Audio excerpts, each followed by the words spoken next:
मेरा नाम साइमा है। ये कहानी कुछ साल पहले की है जब मैं एक कॉलेज में पढ़ाती थी। वो एक दरमियाने कद का आम से चेहरे वाला लड़का था, मगर उसके अंदर एक खास कमजोरी थी।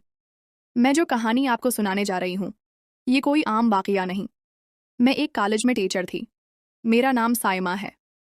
मेरी उम्र 32 साल, रंग साफ, लंबे बाल और बोलने का अंदाज इतना नरम कि लगता है जैसे हर लफ्ज किसी के दिल में उतर रहा हो। मैं शादीशुदा थी, मगर मेरे अंदाज और मेरे रख रखाव में एक अलग कशिश थी। जब मैं क्लास में पढ़ाने जाती तो तमाम लड़के कोशिश करते कि वो मेरे सामने बैठ सकें, मगर कभी कोई लड़का अपनी बात जबान पर न ला सका। एक दिन मौसम बहुत अजीब था। सुबह से आसमान पर काले बादल छाए हुए थे। दिन भर हल्की बारिश होती रही और जैसे ही कॉलेज से छुट्टी का वक्त आया, अचानक बारिश तेज हो गई। तमाम तलबा जल्दी जल्दी छतरियां खोलकर या दौड़कर गेट की तरफ जाने लगे। मेरा एक तालिब इल्म जिसका नाम यासिर था, वो लाइब्रेरी में कुछ काम कर रहा था, इसलिए बारिश की वजह से रुक गया। बारिश की आवाज बढ़ती जा रही थी और बारिश का शोर एक अलग ही फजा बना रहा था। कॉलेज तकरीबन खाली हो चुका था। मैंने सोचा कि थोड़ी देर रुक जाऊं, शायद बारिश रुक जाए, उसके बाद घर चलती हूँ। मैं स्टाफ रूम के दरवाजे से बाहर आई। मैंने यासिर से कहा, इसनो। मेरी हल्की सी मुस्कुराहट थी, मगर आंखों में कुछ संजीदगी भी मौजूद थी।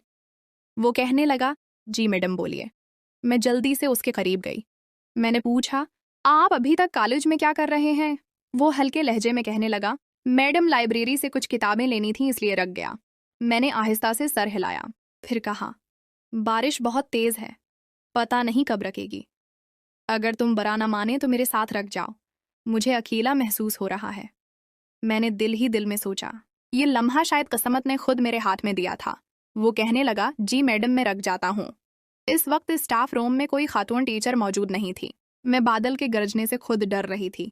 हम दोनों एक मेज के पास बैठ गए, बारिश के रखने का इंतजार करने लगे। बाहर का मंजर धुंधला और कमरे के अंदर हल्की सी रोशनी थी, जैसे माहौल खुद कोई राज सुनाने को बेताब हो। थोड़ी देर के बाद मैंने कहा, यहाँ सर्दी लग रही है, चलो गेस्ट रूम में चलते हैं, वहाँ ज्यादा सुकून मिलेगा। गेस्ट रूम कॉलेज की दूसरी तरफ बना हुआ था। हमें खुले आसमान के नीचे से गुजरना पड़ा और जब तक हम वहां पहुंचे, बारिश ने हम को मुकम्मल तौर पर गीला कर दिया था। उसकी यूनिफॉर्म जिस्म से चिपक गई थी और मेरा हल्का सा शाल भीगकर मेरे कुंधों से ढलक रहा था। गेस्ट रूम में दाखिल होते ही मैंने दरवाज़ा बंद कर दिया। वो घबरा कर एक कोने में खड़ा था। मैंने उसे गौर से देखा, फिर हल्की सी मुस्कुराहट के साथ कहा, यासर, तुम बाहर जा सकते हो, मैं अपने कपड़े थोड़े सूखा लूं। वो फौरन दरवाजे की तरफ जाने लगा, लेकिन मैं जानती थी कि उसके दिमाग में एक तूफान चल रहा था। बारिश की खुशबू, भीगे कपड़ों का लम्स और वो कशिश जो बरसों से उसके दिल में थी। मुझे सब महसूस हो रहा था। वो बाहर जाकर दीवार के पास खड़ा हो गया। फिर उसने हल्का सा दरवाज़ा खोला। अंदर देखा तो मैं अपने शाल को नचोड़ रही थी। मेरे बाल कुंधों पर बिखरे हुए थे। मैं दुपट्टा हटाकर अपने बालों को संवार रही थी। अचानक मेरी नज़र इस पर पड़ी तो मैंने सख्त लहजे में कहा, यासर तुम यहाँ क्या कर रहे हो? इसके हाथ पांव कांप रहे थे। कहने लगा, सूरी मैडम मैं बस ऐसे ही।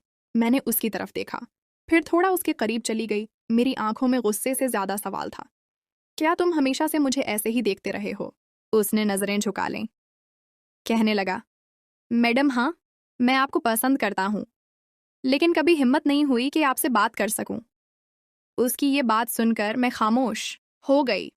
बाहर बारिश का शोर बढ़ता जा रहा था और कमरे के अंदर एक अजीब सी खामोशी छाई हुई थी। मैं आहिस्ता से खिड़की के पास गई, बारिश को देखने लगी। मैं कुछ सोच रही थी, फिर मैं वापस पलटी। मैं यासिर के करीब चली गई। मैंने मुस्कुराकर कहा, यासिर तुम अजीब हो, लेकिन आज शायद ये बारिश भी हमारे हक में है। वो मेरी बात सुनकर हैरान हो रहा था।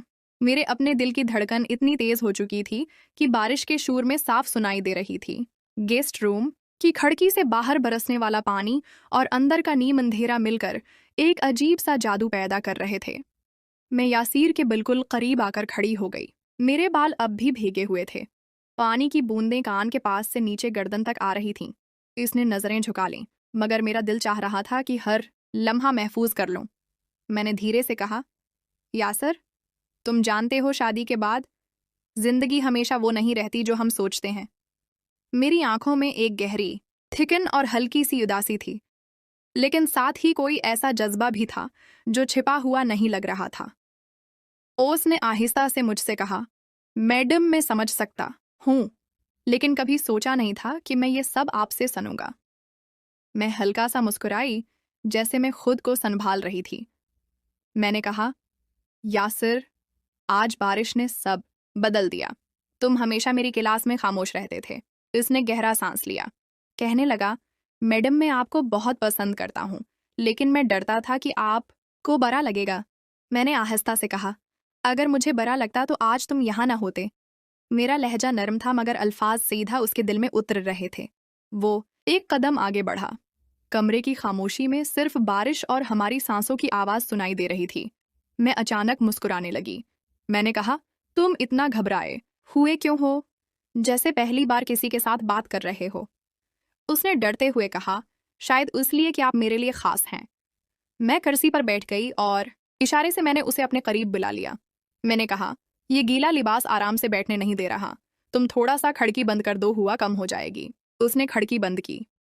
कमरे में हल्की सी नीम तारीकी फैल गई। इस माहौल में उसकी खुशबू और भी गहरी महसूस हो रही थी। मैंने कहा, यासिर, अगर मैं तुमसे कहूं कि आज हम सिर्फ बातें करेंगे, एक दूसरे को समझेंगे, तो क्या तुम मेरी बात मानोगे? उसने हाँ में सर हिला दिया, लेकिन दिल के अंदर उसकी हलचल पैदा हो चुकी थी। हमने बातें शुरू की। कॉलेज, जिंदगी, ख्वाब और वो सब बातें जो कभी जबान पर नहीं आई थीं। उसने मुझे बताया था कि पहली बार जब उसने मुझे देखा था तो मैं लाइब्रेरी में किसी किताब में गम थी और वो मुझे देखता ही रह गया। मैंने मुस्कुराकर कहा, तो तुमने उस बात को इस वक्त से अपने दिल में संभाल कर रखा था। कमरे में वक्त जैसे रख गया था। हर बात के बाद एक खामोशी आती और इस खामोशी में कई बातें छिप जाती थीं। थोड़ी देर के बाद मैंने बीच पर रखा अपना शाल उठाया, मगर वो अब तक भीगा हुआ था। मैंने कहा, ये बारिश तो जाने का नाम नहीं ले रही। जाते हुए तुम्हारी किताबें भी गैली हो जाएंगी। वो कहने लगा, किताबों की फिक्र बाद में कर लूंगा, अभी तो बस ये लम्हा यादगार लग रहा है। मैं उसकी तरफ देखे जा रही थी। फिर मैंने आहिस्ता से कहा, यासर तुम अजीब हो, लेकिन अच्छे भी बहुत हो। एकदम गरजदार बारिश की आवाज़ आई।